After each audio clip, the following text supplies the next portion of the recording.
Awesome. So we are live. Take it away, Simba.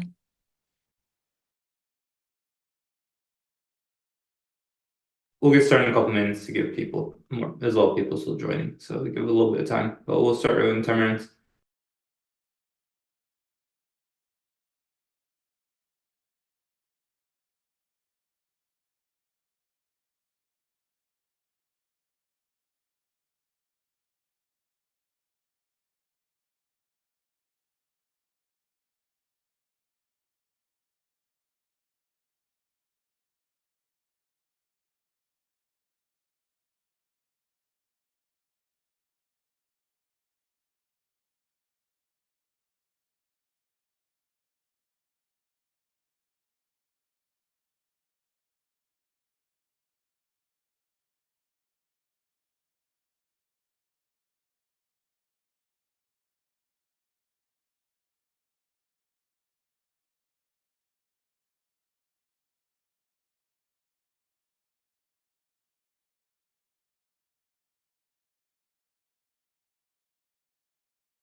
All right, let's get started.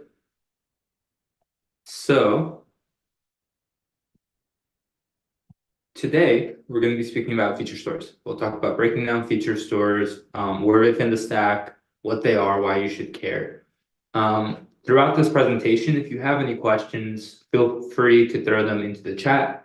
If you're on LinkedIn, you can leave comments and Maria will be checking on those and pass them here. If you're in the Zoom, you can leave them in the Q&A and we'll be answering them from there as well. There's a lot of natural breaks throughout this presentation where I'll be able to answer questions. But without further ado, let's dive in.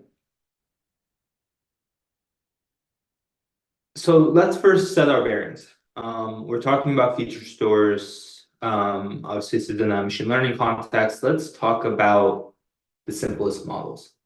When we first learned machine learning through wherever, we are oftentimes given the CSV. There's these columns, which are our features, and then there's oftentimes a label, which is what we're predicting. And we will spend most of our time trying different models, maybe just like linear regressions or something else, to take those features and make predictions. One huge assumption here is that the data and the features are pre-built and perfect, and all of our time is going to get spent on the model. In practice, it's much messier. In practice, there's multiple data scientists, there's a lot of scripts and notebooks all over the place. You're working with real world data, which is inherently messy. You're joining oftentimes between different sources, trying to get all your data together and build features that are have high signal. And it's science. So in a sense, there's a lot of hypothesizing, a lot of throwing stuff away. Same with the models. So in practice, it's very chaotic. The ML data science process tends to be quite ad hoc, and it can lead to a lot of chaos. And so that is kind of why MLOps came to be. MLOps is a way to, it's just a set of tools and practices that make it easier to, one, just get and deploy machine learning applications, but two, to increase iteration time and enhance collaboration. So it's not just about getting your models in production, though that is a core value proposition. That's a core reason MLOps exists.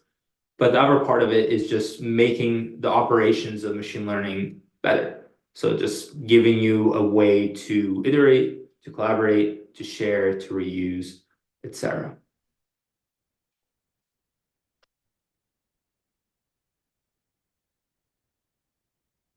There's a question, do you think a financial consulting business can take advantage of MLOps?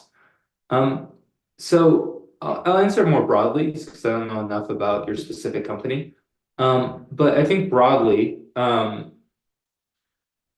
there's first a question of do you need ML? If you have teams and products that are already getting value from machine learning, or you think could be getting value from machine learning, that's kind of step one.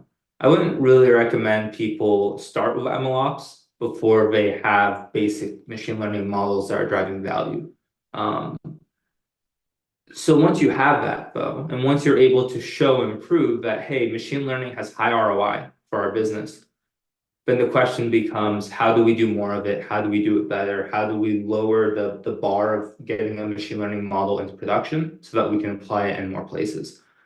When you find yourself in that situation, then yes, MLOps becomes really, really core. In general, finance, B2C, SaaS, anything that's really dealing with a lot of end users or a lot of transactions, a lot of data, really just benefits from machine learning. And for those reasons, then benefit from MLOps as a second order effect. Good question. So here are the components that make up a feature in real life. It all starts with the data sources. So, excuse me, I need to sneeze. So it all starts with the data sources, and the data sources can be nice CSVs, they can be tables in Snowflake, it can be Parquet files somewhere, it could be all kinds of streams, it could be a lot of different things. It could be multiple of these different things. But most data starts in some raw form. It is then transformed via not typically just a single transformation, but usually via a set of transformations to build our features. And what that means is we're really trying to take this raw data, clean it up, and then pull out the signals that we want from it to train our models and to use for inference. So for inference, what we need is the most recent value of each feature. Why we need that is, for example, if I am going into Spotify and it recommends some music for me, it's going to take into account a lot of the listens I've ever had, a lot of data about me that it has to make a prediction of what I'll want to listen to. Now, I might have I've listened to a lot of songs, a lot of music over my time, my years using Spotify. It would not make sense for them to every single time that they need to make a recommendation, take all of my data, process all of those features at that moment every single time. One, it would be very slow. And two, it would be very expensive because you're doing that across every single one of your users on every single screen. And in Spotify's case, they have models on top of models. Like they'll have models to predict the playlist that you want to listen to. And then for each of those playlists, they might have a model that predicts what songs go in that playlist. So what you will do in practice is you will build your features and then keep them up to date. For training, however, the problem space is a little bit different. For training, we need to know what the features values were historically. It's not just what they are now, but what was this feature's value at a specific point in time. The reason that we need that, the reason that matters, is because when we're training, what training really is, especially when you're dealing with time series data, as most of us do, you want to know when you're training, you'll have like a label, like at this point in time, this thing happened. You want to train them all to make that prediction of this is what happened. So you'll hide the label and then you will generate the context, the features as they would have appeared at that point in time, and then have the model make a prediction and then train. But what that requires you to have is the features values at the point in time. To use the Spotify example again, let's say I for a couple months had like a red hot chili pepper phase. I was really obsessed with the red hot chili peppers. And nowadays, I'm obsessed with a different artist. Um, well, if you were to use my features from today to make predictions historically, one, it would do a bad job. And two is it would be learning wrong. It would be learning off of data that is not actually the data it would have seen in reality. The data it would have seen in reality was those historical features. So we need both. We need an inference store for production serving and then a training store for historical data. All this stuff doesn't just exist in the ether. All of it in the end is sitting on top of compute, on top of services, and being processed in those situations. So we have things like Spark, S3, Redis, all these things coming together and being used to accomplish these tasks. There's much more to features and feature stores and feature engineering. Like you need to worry about governance, monitoring, search and discovery. There's a lot of different aspects that also come into feature stores. And these are kind of just highlighting a few of them. So when people first hear about feature stores, or the first time you kind of like gather or learn about feature stores, you from the name may assume that it's just a database where features are stored. It's kind of again implied by the name that a feature store is a place where features are stored. And for a lot of feature stores that we would label as literal feature stores, because they literally just store features, that's the case. Like if we look at Databricks' feature store or Feast or all these kinds of tools, what they do is they take data that you've already transformed. They essentially treat the feature like an artifact. You build your feature somehow, and then you just store it in the feature store after it's been built. Oops. And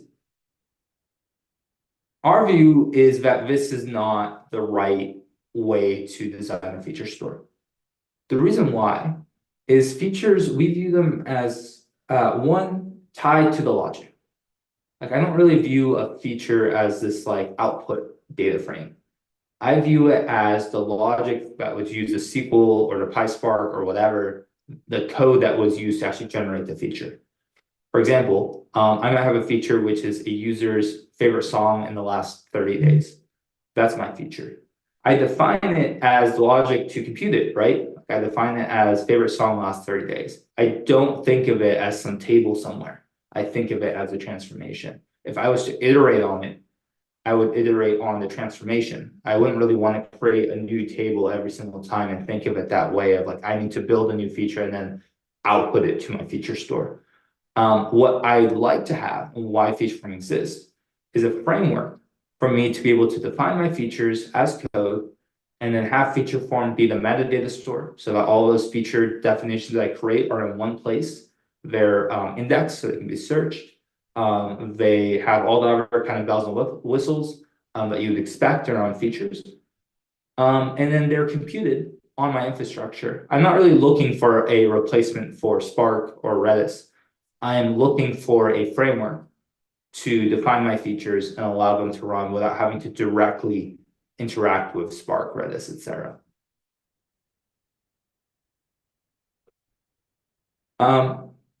We call this concept the virtual feature store.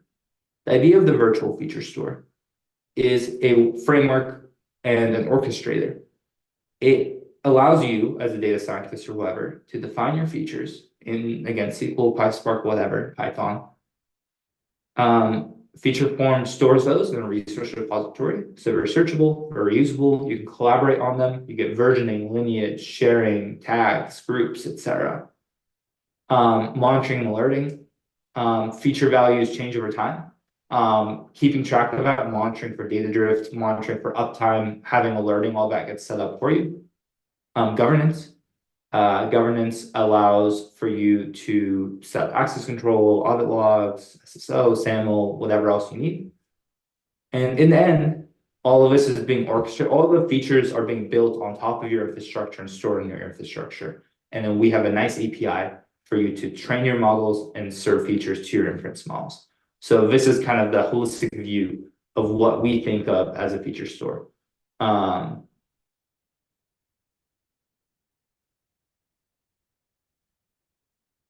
so this is kind of the holistic view of what a feature store is. There's a question I'll come back to. Um, these are all the components that make up a feature store. The reason this matters, there's 5 value props of a feature store. There's facilitating deployment, enhancing collaboration, organizing experimentation, increasing reliability, and preserving compliance.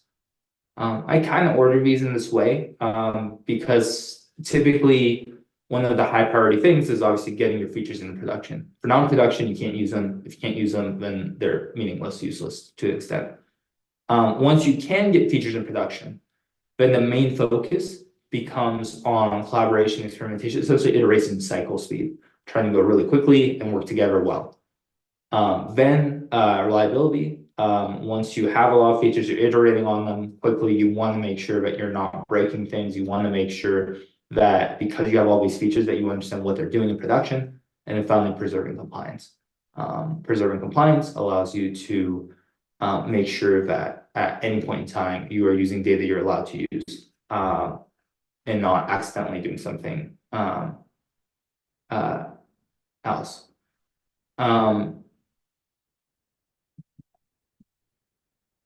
So one big problem when it comes to kind of building a traditional feature is when we're actually building the features in our notebooks, we are kind of working off of a mode where the data is kind of static. We can do whatever we want with it. We don't really have to worry about all the things that come in production. And we can do all that to build our feature set and train our model. To an extent, it doesn't really matter what we do as long as we can finally build a training set to train them all. And what ends up happening in practice all the times is that we end up with these perfect features in our notebooks. And when we go to deploy them in production, it's nearly impossible. Getting features in production is hard because when we deal with production, we worry about streaming data, we worry about scheduling, we worry about on-demand features. On-demand feature is a feature that has to be computed at the time of the request. So there's all these different compute paradigms that come into play, and this production. So this thing is like live. It's not, again, training is very ad hoc, but production is production. You can't, things have to work. They can't just go down, or you can't just like try stuff and throw it away. It's a different sort of bar to go from the ad hoc experimentation to true production. How we see people handle this is in one of 2 ways. One is that we have data scientists themselves writing and building Airflow, PySpark jobs, like really like getting deep and becoming data engineers.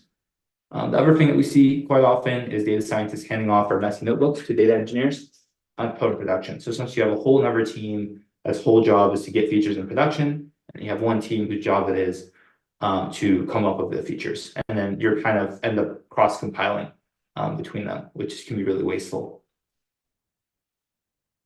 So I'll take a look at questions real quick.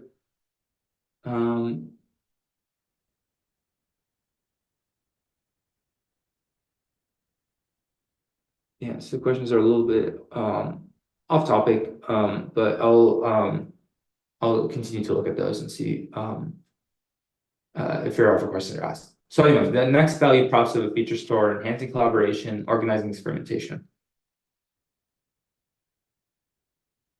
An easy way to think of this is with this meme.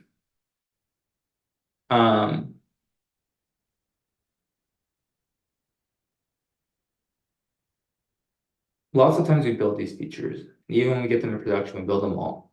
We don't have any documentation.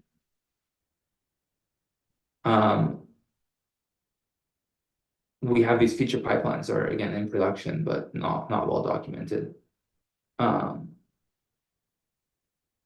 And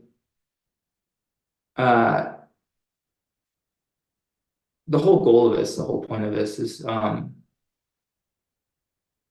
when our features are in production, to get there, we oftentimes end up building all these untitled notebooks. We end up building these variables like df final feature table v7, copy feature to Redis shell, like all this ad hoc stuff and garbage that kind of gets created to get our features in production. And what's missing is some sort of like call it like a Git-like framework that makes it easier for us to really iterate on these things and get our features in production.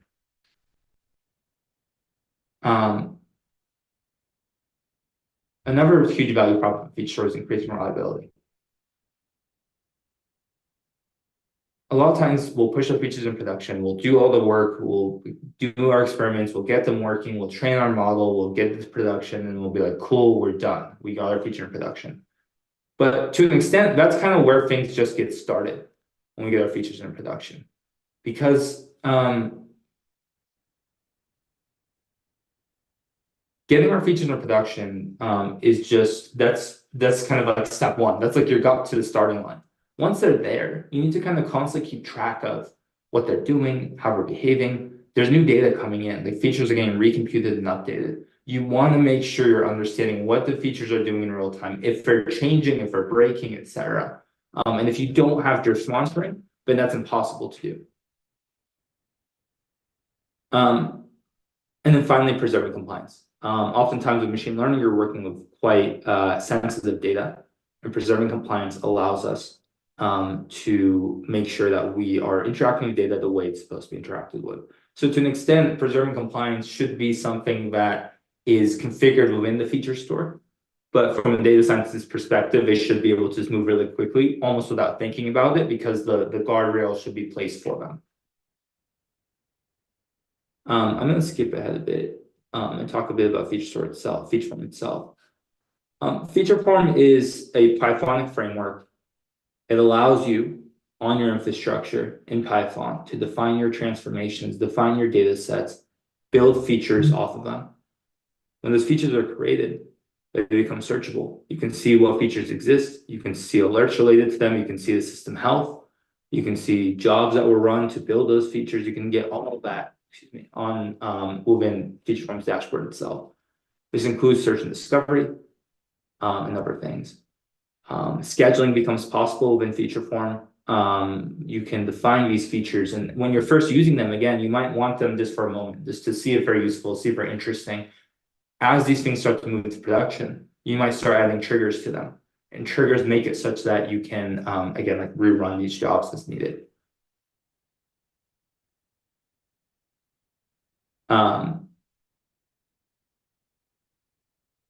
Yeah, there's just so much here that you can do in feature form. It's really just a way to really productionize your features, manage them, maintain them, monitor them, and it gives you what's been missing, I think, in the machine learning lifecycle. Like we have a lot of stuff around experiment tracking for training, but there's not really a lot of tools fully focused on the data part of machine learning. And what I've found in practice is that most of our time in machine learning is spent on data anyway.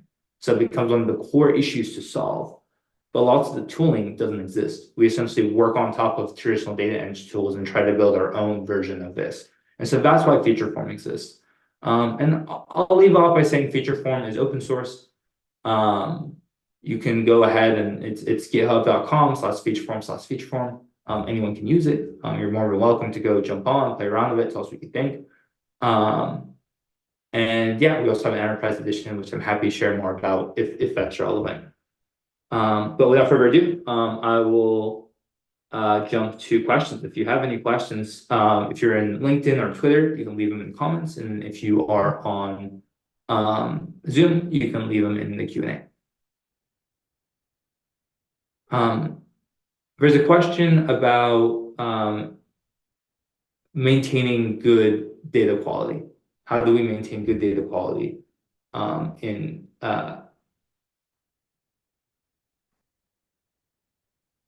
in situations like this? And so data quality is really interesting when it comes to features, because when we think of data quality from the perspective of more traditional metrics like your revenue. Data quality becomes something that becomes really focused. I guess let me take a step back, talk about metrics versus features. Metrics are things like revenue, or things that typically live in BI.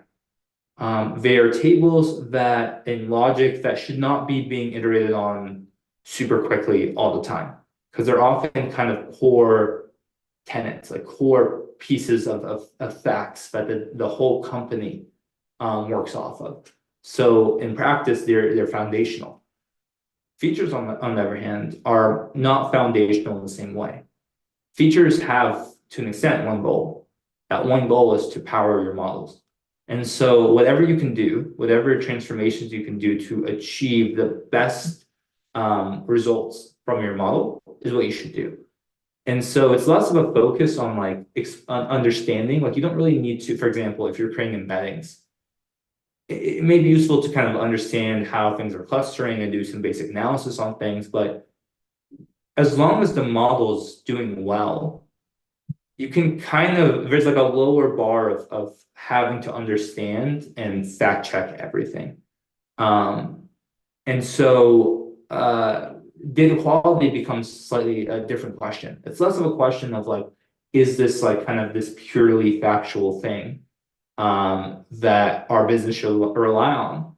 And it's rather, hey, I have these assumptions, like there are no nulls, that nothing should be greater than this value, that, you know, you can look at some distributions. It's more of a sanity checking, making sure that the signal you're pulling out kind of looks like what you think it should look like in your head. And if it doesn't, understanding what that is. And then finally putting guardrails in place so that if new data comes in, that is way just either maybe wrong or wrongly formatted or just, I don't know, strange data, that you can catch these things and understand them and perhaps even change your transformations and queries to be able to fix those things. But yeah, great question about data quality. Any questions on LinkedIn, Marie, that you see? Not at this time. Awesome. Well, I'll give it another minute for questions, but maybe as I do that, Marie, you can kind of send us off. Sure. Thank you guys so much for taking the time to watch this webinar. After this webinar, I'll send you guys a little follow-up email. It'll have the link to the recording of this webinar. It'll also provide links to our GitHub repo if you want to start using the products, and a link to our Slack community so you can continue asking us questions, and also meet people in the industry working on Feature Store and MLOps products. Yeah, that's it on my side. Awesome. I don't see any other questions, so we will leave it at that. Thank you so much, everyone.